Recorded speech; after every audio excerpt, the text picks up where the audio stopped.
ሰላም የእግዚአብሔር ቤተሰቦች ከማህበረ ቅዱሳን ቴሌቪዥን የዕለቱን አጫጭር መረጃዎች ይዘንላችሁ ቀርበናል።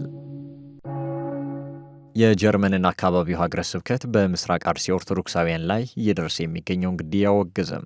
በሀገራችን ኢትዮጵያ ምስራቅ አርሲን ጨምሮ ጅማ፣ ወለጋ፣ ሻሸመኔ እንዲሁም ሐረርና በተለያዩ ቦታዎች ኦርቶዶክሳውያን ላይ ግድያ፣ እገታና ሌሎች ዘርፈ ብዙ አካላዊና ስነ ልቦናዊ ተጽዕኖዎች እየደርሱ ይገኛሉ።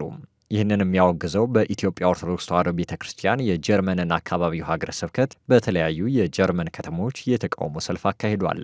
ዶቼቬሌ ያነጋገራቸው የኮሎኒ ደብረ ሰላም ቅዱስ ሚካኤል አስተዳዳሪ ሊቀ ካህናት ዶክተር መራዊ ተበጀ የኢትዮጵያ መንግስት በተለያዩ አካባቢዎች በተደጋጋሚና ሆን ተብሎ የሚፈጸመውን ግድያና ግፍ እስካሁን ማስቆም አልቻለም ብለዋል።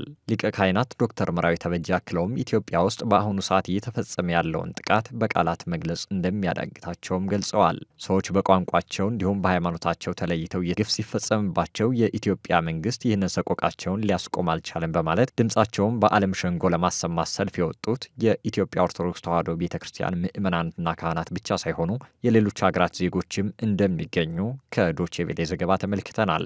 ኢትዮጵያ ውስጥ እየተፈጸመ ያለው ዓለም ያወቀውና ፀሐይ የሞቀው ጉዳይ ነው ያሉት የጀርመንና አካባቢው ሀገረ ስብከት ስራ አስኪያጅ መላከማዊ ልሳነ ወርቆዬ በበኩላቸው ከሚገደሉት ሌላ የታፈኑ፣ የታገቱ እንዲሁም የተፈናቀሉና ሀብት ንብረታቸው የተወሰደባቸው በርካቶች መኖራቸውን አንስተዋል። በመሆኑም እነዚህ ወገኖች ፍትህ ሊያገኙ እንደሚገባም በአጽንኦት አሳስበዋል። ሰልፉ በተካሄደበት ዕለት በጀርመን ዋና ከተማ በርሊን የኢትዮ ጀርመን የኢኮኖሚ ትብብር ጉባኤ እየተከናወነ እንደነበር ይታወሳል። መረጃውን ከጀርመንና አካባቢው ሀገረ ስብከት እንዲሁም ከዶቼቬሌ የማህበራዊ ድረገጾች ተመልክተናል። ማህበረ ቅዱሳን የግዕዝ ትምህርትን በዩቲዩብ ቻናል ሊጀምር መሆኑን አሳወቀም። የኢትዮጵያ ኦርቶዶክስ ተዋሕዶ ቤተ ክርስቲያን አገልግሎት በአብዛኛው የሚከናወነው በግዕዝ ቋንቋ መሆኑ ይታወቃል።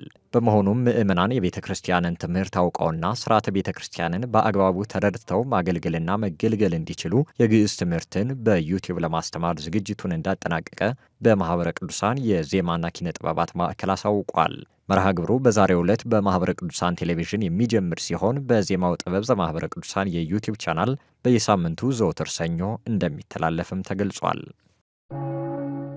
ለስብከተ ወንጌል አገልግሎት ተግባራዊ ህብረት እንደሚያስፈልግ ተመላከተም። በምስራቅ ሸዋ ሀገረ ስብከት ስብከተ ወንጌል ክፍል አዘጋጅነት ተግባራዊ ህብረት ለወንጌል አገልግሎት በሚል መሪ ቃል ለገዳማትና አድባራት የስብከተ ወንጌል ኃላፊዎች ስልጠና ተሰጥቷል። የሀገረ ስብከቱ ዋና ስራ አስኪያጅ መላከ ሳይል ቀሲስ ነጋሽ ሀብተወልድ በገጠሪቱ አብያተ ክርስቲያናት ያሉ ምዕመናንን በሃይማኖታቸው ለማጽናት የተጠናከረ የስብከተ ወንጌል አገልግሎት በሁሉም ዘርፍ እንደሚያስፈልግ አሳስበዋል። የሀገረ ስብከቱ የስብከተ ወንጌል ክፍል ኃላፊ መጋቢ ሐዲስ ቆሞስ አባ ኃይለ ገብርኤል ተስፋ በበኩላቸው በሀገረ ስብከቱ ስር ባሉ ገዳማትና አድባራት ተመድበው የሚሰሩ ሰባኪያን ወንጌል ግንዛቤን ከመፍጠር ከማደራጀትና አቅምን ከማሳደግ አኳያ ተግባራዊ ህብረት ያስፈልጋልን ብለዋል። መረጃው የሐመረ ተዋሕዶ ነው። በተለያዩ ርዕሰ ጉዳዮች ላይ የዕቅበተ እምነት ስልጠና ተሰጠ።